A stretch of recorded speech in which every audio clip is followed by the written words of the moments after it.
성경에서 좋아하는 인물을 이렇게 누구냐고 물으면 많은 사람들이 구약에 다윗이나 요셉을 또 이렇게 이야기하는 경우가 많이 있습니다.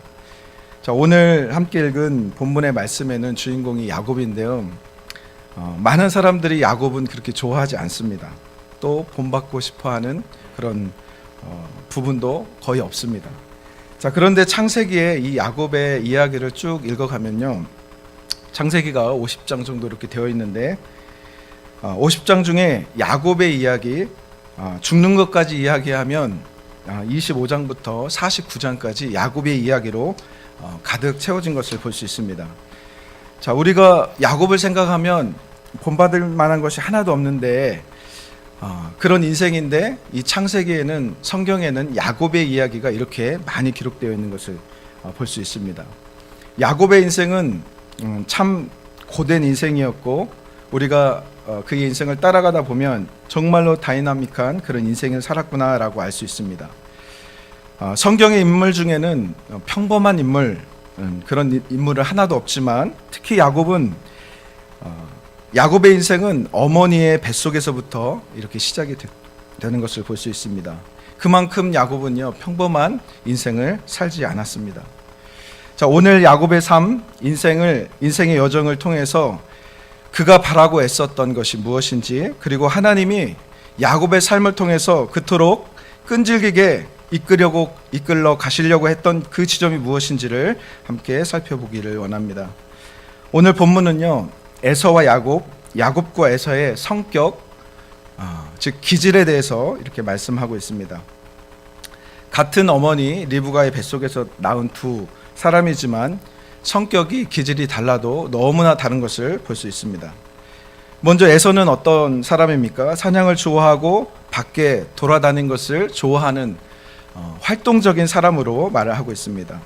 그래서 아버지 이삭은 에서가 사냥을 해서 갖고 온 그것으로 즐겨서 고기를 즐겨 먹는 것을 굉장히 좋아해서 이삭은 에서를 좋아했다고 말합니다. 반면에 야곱은 어떤 사람이죠? 조용한 사람이라고 성경은 말하고 있습니다. 장막에 거하면서 많은 시간을 엄마인 리브가와 함께 한 것을 볼 수 있습니다. 사실 이 구절을 읽으면서 저는 피식하고 이렇게 웃음이 나왔습니다. 우리 성도님들도 잘 아시는 것처럼 자녀들이 하나, 둘, 셋 이렇게 있으면 정말 다릅니다. 첫째가 다르고 둘째가 정말 다른 것을 볼 수 있습니다. 저희 자녀도 첫째와 둘째 성격이 너무 달라서 항상 웃을 때가 너무 많은데, 아내가 이렇게 공부하거나 색칠놀이를 하고 있을 때 책상을 정리하고 간식 먹자 이렇게 이야기를 하면, 첫째는 꼼꼼하게 자기가 연필을 필통에 넣고 지우개를 넣고 책을 덮어서 책꽂이 이렇게 꽂고 이렇게 차분하게 이렇게 정리를 합니다. 자, 그런데 둘째는 어떻게 할까요? 책상에 있으면 손으로 확 밀어서 한 번에 치웁니다. 그러면서 엄마 다 치웠어요, 빨리 간식 주세요, 이렇게 이야기를 합니다. 자, 그럴 때마다 다른 점은 너무너무 많은데 밖에 나가면 우리 둘째는 정말 우리의 가둬져 있던 송아지가 밖에 나온 듯이 뛰어다닙니다. 첫째는 살며시 주변을 살피면서 누가 나를 해치진 않을까 호기심의 눈으로 이렇게 봅니다. 자, 이처럼 자녀는요, 너무 다릅니다. 어머니 뱃속에서 나왔지만 다른 것을 볼 수 있습니다.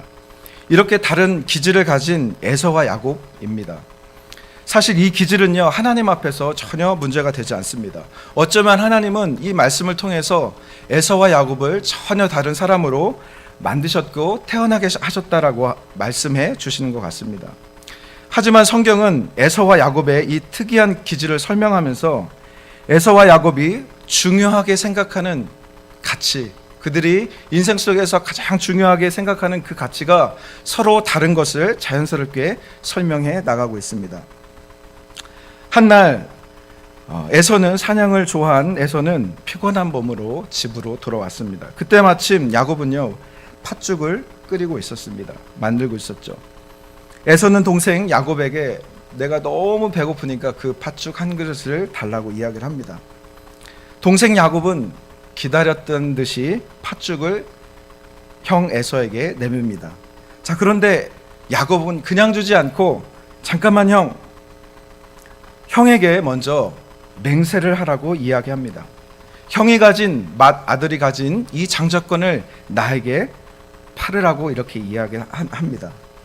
자, 배가 너무 고픈 에서는요, 그게 뭐 중요하겠어라고 이야기하면서 그 팥죽 한 그릇을 받으면서 야곱이 말하는 것처럼 이 맹세를 하고 맙니다. 자, 창세기 25장 33절에 보면 야곱이 이르되 오늘 내게 맹세하라. 에서가 맹세하고 장자의 명분을 야곱에게 판지라. 자, 이 말씀을 가만히 한번 생각해 보면 맹세하라라고 하는 야곱의 말에는 저는 두 가지 태도를 생각해 보았습니다. 첫 번째는 장자권을 가져야 하겠다는 야곱의 결연한 태도가 보인다고 볼 수 있습니다. 그냥 야곱이요, 에서에게 장난 삼아서 그냥 형 갖고 싶었어 라고 이야기하는 것이 아니라 진지하게 그 장자권을 갖고 싶었던 태도에 대해서 이야기를 하는 것이죠. 또 하나는 야곱은 형이 가진 장자권을 갖기 위해서 보통 때에도 계속 생각하고 있었다라고 하는 것입니다. 아주 계획적으로 어떻게 하면 형이 가진 아들이 가진 이 장자권을 어떻게 하면 내가 가질 수 있을까를 계속 고민했던 사람이 바로 야곱이라고 하는 것입니다. 자, 팥죽 한 그릇을 놓고 맹세하라고 야곱을 보면서 여러분 생각해 보시죠. 찰나의 순간입니다. 그 순간을 놓치지 않고 야곱은 에서에게 이 팥죽 한 그릇으로 이 장자권을 팔라고 이야기합니다. 자, 정반대로 에서는 어떻죠? 한결같이 이 장자권에 대해서 소홀하게 생각했던 사람이 바로 에서의 모습입니다. 자, 이 성경을 읽다 보면 우리 성도님들이 읽다 보면 이 질문이 생기는데 몇 가지 질문도 저도 생겼습니다. 그 중에 하나는 우리가 야곱을 좋아하지 않는 이유도 이런 이유 때문에 그렇습니다. 여러분, 장자권을 팔아넘긴 에서가 정말 나쁜 사람일까요? 장자권을 빼앗은 야곱이 정말 악한 사람일까요? 우리는 성경의 인물 중에 야곱을 좋아하지 않는 이유에서도 이러한 이유가 있습니다. 아무래도 그래도 그렇지 생각해도 야곱이 선택한 이 방법은 옳지 않았기 때문에 그렇습니다. 나중에 나오지만 아버지 이삭에게 장자권을 빼앗은 야곱은 이삭에게 축복권을 받기 위해서도 또 한 번의 거짓과 실수를 행하는 장면이 나옵니다. 마치 야곱은 거짓과 사기를 치는 그런 인물로 보여지기도 합니다. 자신이 목적한 바를 수단과 방법을 사용하지 않는 이 야곱의 비열함까지 느껴지기도 합니다. 자, 우리 성도들이 더 이해가 가지 않는 것은요, 하나님의 이런 야곱의 모습뿐만 아니라 이런 야곱을 사용하시는 하나님에 대해서도 이해가 가지 않는 것이죠. 마치 아무리 선한 목적이라 할지라도 그 과정 속에서 불의와 편법을 용인하는 하나님처럼 생각되기 때문에 그렇습니다. 정말 하나님이 그런 분이신가? 편법과 불법을 사용해도 용인하신 분이 하나님이신가? 라고 하는 오해를 불러일으키기에 충분하기 때문에 그렇습니다. 또 하나의 질문은 여러분, 왜 그렇게 야곱은 이 장자권에 집착했을까요? 장자권이 도대체 무엇이길래 야곱은 이 비겁한 방법을 사용해서라도 이 장자권을 정말로 갖고 싶어 했던 이유가 무엇일까요? 자, 여러분, 성경에서는 이러한 질문, 우리 성도들이라면 당연히 궁금해하는 이 질문에 대해서 성경은 뭐라고 여러분 대답하고 있는지 아십니까? 에서와 야곱 중에 누가 선하냐? 에서의 행동이 선한가? 악한가? 야곱의 행동이 악한가에 초점을 두지 않고 있는 것을 저는 발견하게 되었습니다. 야곱이 장자권을 이토록 갖고 싶어하는 이유에 대해서도 성경은요, 우리가 생각하는 것과 다르게 대답을 하고 있습니다. 자, 로마서 9장 10절과 11절 말씀 같이 한번 읽을까요? 보이시나요? 자, 읽겠습니다. 시작. 그뿐 아니라 또한 리브가가 우리 조상 이삭 한 사람으로 말미암아 임신하였는데 그 자녀들이 아직 나지도 아니하고 무슨 선이나 악을 행하지 아니한 때에 택하심을 따라 되는 하나님의 뜻이 행위로 말미암지 않고 오직 부르신 이로 말미암아 서게 하사. 거기까지만 읽겠습니다. 자, 이 말씀을 읽으면 이해는 됩니다. 이거를 이 말씀을 간단하게 정리하면 에서와 야곱의 선하냐 선하지 않냐가 아니라 하나님의 선택하심이 더 중요하다라고 이야기하고 있는 것이죠. 조금 더 우리가 이해하기 쉽게 말씀을 뒤에 말씀 한번 볼까요? 이게 공동 번역 성경인데, 자, 파란색 글자만 써 있는 글자만 한번 읽어보겠습니다. 시작.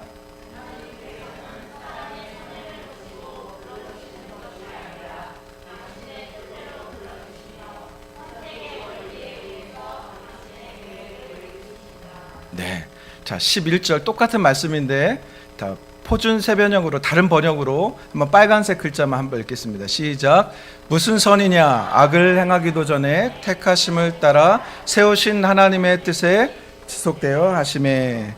자, 성경은요 에서의 선함과 악함이 아니라 하나님의 전적인 주권에 의해서 택함 받은 존재의 무게를 더 두고 있는 것을 볼 수 있습니다. 저희들은 이 성경을 읽을 때 에서와 야곱에 대해서 선함과 악함에 대해서 궁금증, 관심을 갖고 있지만 성경은 그보다 더 하나님의 전적인 선택하심에 대해서 말하고 있다라고 하는 것입니다.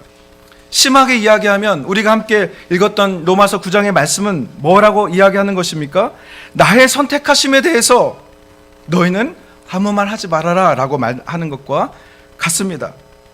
너희는 그것을 보지 말고 나의 선택하심, 나의 선택한 이 선택이 어떻게 내가 그 한 사람을 선택하여 어떻게 인생을 이끌어가는지를 똑똑히 눈으로 봐라라고 하나님은 말씀하고 있는 것입니다. 하나님의 선택하심에 집중해서 이 성경을 다시 한번 읽어가면 다른 초점이 보이게 되어집니다. 에서가 악하고 야곱이 선함으로 택함을 받은 것이 아니라고 하는 것입니다.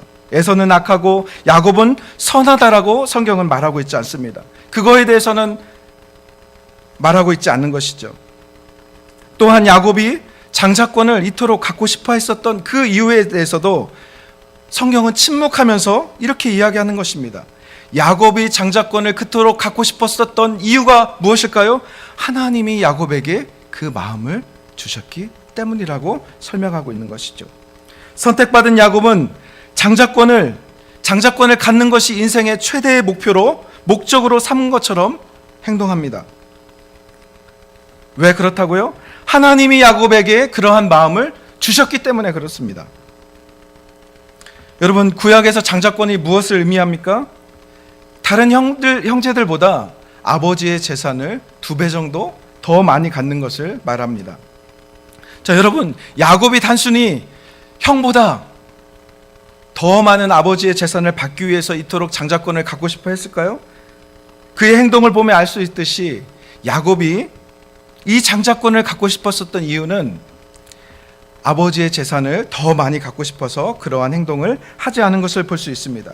하나님께서 야곱을 선택하심으로 그는 장자권에 대한 열망이 생긴 것입니다.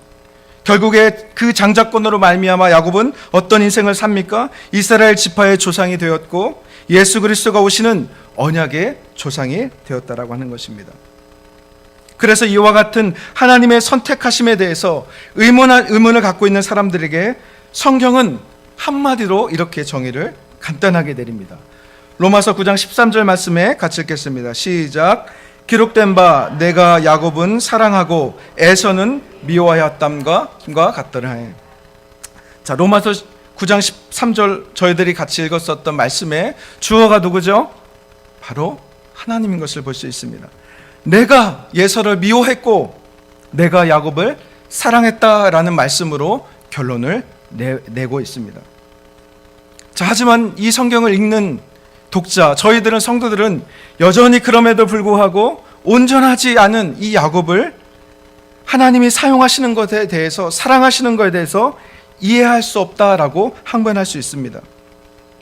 그런데 성경에는요, 이와 같은 선택하심, 예정하심에 대해서 고민했던 사람이 또 한 사람이 있습니다. 우리가 잘 알고 있는 사도 바울입니다. 여러분, 사도 바울은 어떤 사람입니까? 히브리인 중에 히브리였으며 유대인들이 가질 수 있는, 배울 수 있는 가장 최고의 교육을 받았던 사람이 바울입니다. 이러한 배경으로 예수를 추종하고 따르던 사람들을 잡아들였던 사람이 바로 사도 바울입니다. 사도 바울은 심지어 스데반의 죽음의 현장에서 돌로 쳐서 맞아 죽는 그 스데반을 보면서도 당연하게 여겼던 사람이 바로 사도 바울입니다. 그런 그가 예수를 믿던 사람을 잡으러 가던 중에 예수를 만나고 말았습니다. 이후 그는 예수님의 제자들보다 더 많은 영향을 끼쳐서 이방인들의 사도라고 불리움을 받게 되었다라고 하는 것이죠. 자, 그런 바울은요, 후에 사도 바울이 된 후 예수님을 만나고 나서 자신의 삶을 다시 한번 돌아봅니다. 어떻게 내가 예수님의 제자가 되었지? 나 같은 사람이 어떻게 예수님을 믿게 되었지? 고민한 끝에 그가 내린 결론이 바로 에베소의 말씀입니다. 에베소 말씀 같이 읽겠습니다. 시작.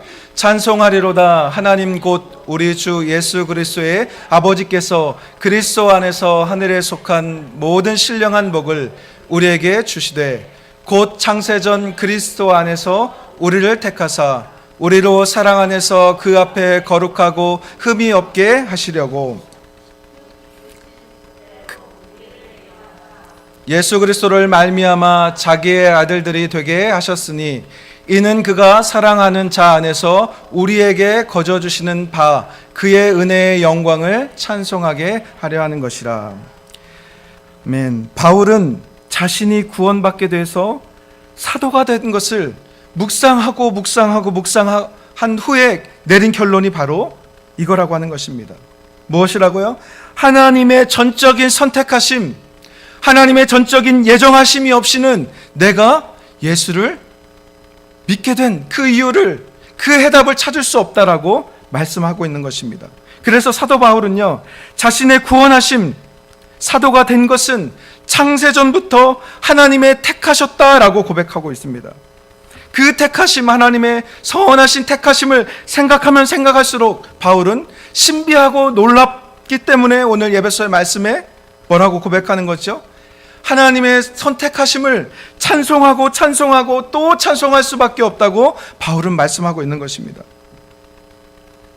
여러분, 비단 야곱과 바울의 인생뿐만이 그런 것이 아니시죠? 아닙니다. 우리의 인생을 돌아보면 우리의 인생조차도 그런 신비 속에 있다라고 하는 것입니다. 그저 하나님의 전적인 하나님의 은혜가 아니면 우리도 택함을 받을 수 없는 존재이기 때문에 그렇습니다. 우리 사랑하는 성도님들, 누군가가 여러분들에게 왜 목사가 되었어? 왜 장로가 되었어? 왜 자기는 교회를 그렇게 열심히 섬기고 하나님을 섬겨? 왜 집사가 되고 권사가 되었어? 왜 선교사가 되었어? 라고 묻는다면 여러분은 무엇이라고 대답합니까? 바울처럼 똑같이 이렇게 대답할 수밖에 없다라고 하는 것입니다.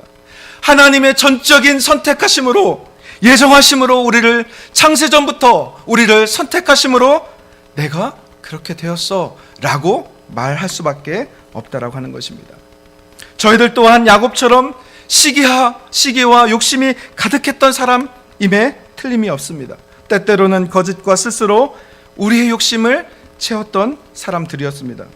하지만 하나님은 그런 우리를 선택하심으로, 창세전부터 예정하심으로 우리를 하나님을 아버지라고 부르게 하셨다라고 하는 것입니다. 우리 이 자리에 계신 우리 성도님들은 아마 부모님이 예수님을 믿으셔서 자연스럽게 교회 나오고 예수님을 아셨던 분들이 많을 것입니다. 근데 저와 같은 사람은요, 중간에 예수님을 믿게 되는 그 경위가 어떤 방법이 하나도 없던 사람들은요, 이 하나님의 선택하심과 이 예정하심이 너무나 신비롭고 신기할 수밖에 없다라고 하는 것입니다. 그래서 이 바울과 같은 이 고백이 하지 않을 수 없다라고 하는 것입니다. 그러하면 하나님의 이 선택하심을 받은 이 사람들은요, 어떻게 살아야 할까요? 이 야곱과 에서의 이 본문의 말씀을 보면서 우리는 하나님의 선택하심을 받은 자들이 어떻게 살아가고 있는지, 또한 하나님의 선택하심을 받은 그 사람을 하나님께서 어떻게 인도하시는지 거기에 초점을 맞추게 되어집니다. 하나님이 없이 사는 그 삶은 어떤 삶입니까? 에서의 삶 속에서 우리는 찾을 수 있습니다. 하나님이 없이 사는 그 에서의 삶, 하나님이 주신 것을 소홀히 또 가볍게 여기는 에서의 모습을 볼 수 있습니다. 에서는요, 장자권에 더불어 계속해서 그 삶의 패턴이 이어지는 것을 볼 수 있습니다. 삶의 가장 중요한 결정을 내릴 때에도 자기 뜻대로, 자기 마음대로 그 결정을 하는 것을 볼 수 있습니다. 에서가 훗날 나이가 들었습니다. 40이 되었습니다. 결혼을 해야 될 때가 된 것이죠.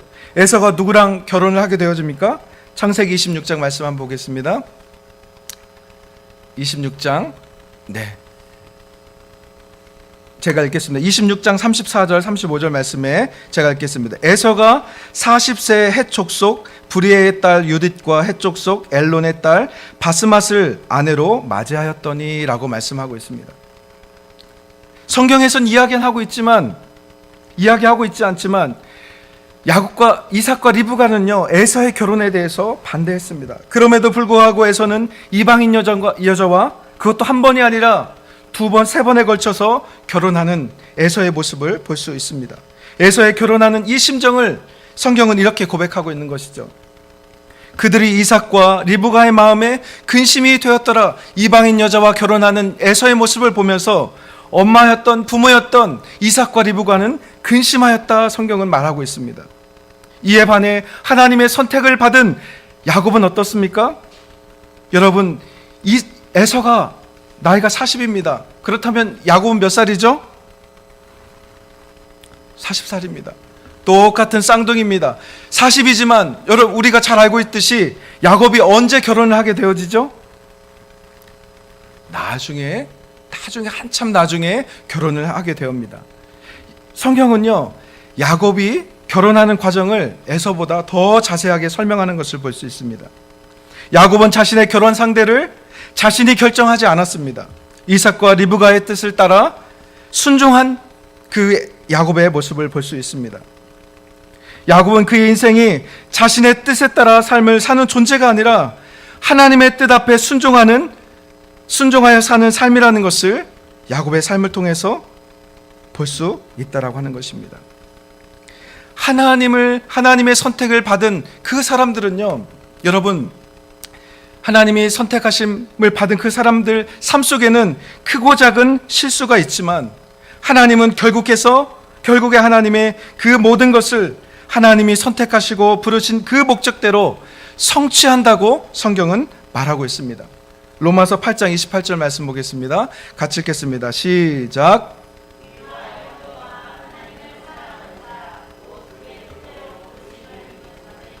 모든 것이 합력하여 선을 이루느니라. 자, 다시 한번 읽겠습니다. 시작. 우리가 알거니와 하나님의 사랑을 인 자는 곧 그의 뜻대로 부르심을 입은 자들에게는 모든 것이 합력하여 선을 이루느니라 말씀하고 있습니다. 아멘. 야곱이 외삼촌 있는 라반의 집으로 가는 것이 에서가 야곱을 죽이려고 하기 때문이라고 우리는 생각할 수 있습니다. 원인이 에서일 수 있지만 야곱을 미워해서 시작된 이 걸음은 하나님께서 야곱을 붙드셔서 하나님이 선택하신 그 목적과 그 뜻을 이루기 위한 그 여정인 것을 볼 수 있다라고 하는 것입니다. 하나님을 선택받은 그 사람은 결국에 하나님의 뜻에 따라, 목적에 따라, 부르심의 뜻에 따라 하나님께서는 그 과정을 이끄신다고 성경은 말씀하고 있다라고 하는 것입니다. 하나님의 선택받은 자들에게 원하시는 삶은 바로 이러한 삶이라고 말하고 있는 것이죠. 하나님의 선택을 받은 자들 어떻게 살아야 합니까? 하나님의 선택을 받은 자는 하나님의 뜻을 쫓아가는 그 몸부림을 칠 때, 하나님의 부르심을 따라 살려고 애쓸 때 하나님께서는 우리의 부족함에도 불구하고, 우리의 실수에도 불구하고, 우리 연약함에도 불구하고 반드시 하나님께서 그 부르신 목적대로 하나님께서 이루어 가신다라고 성경은 말씀하고 있습니다. 왜냐고요? 하나님은 선택한 자를 반드시 하나님의 방법대로 사용하시기 때문에 그렇습니다. 바라옵기는 우리 열림교회 모든 성도님들이 한 주간 살아갈 때 우리 모두 하나님의 선택을 받은 자이기 때문에 하나님의 그 부르심의 목적대로 하나님 앞에 뜻을 이루어가는 믿음의 성도님 되시기를 주님의 이름으로 축복합니다. 아멘. 기도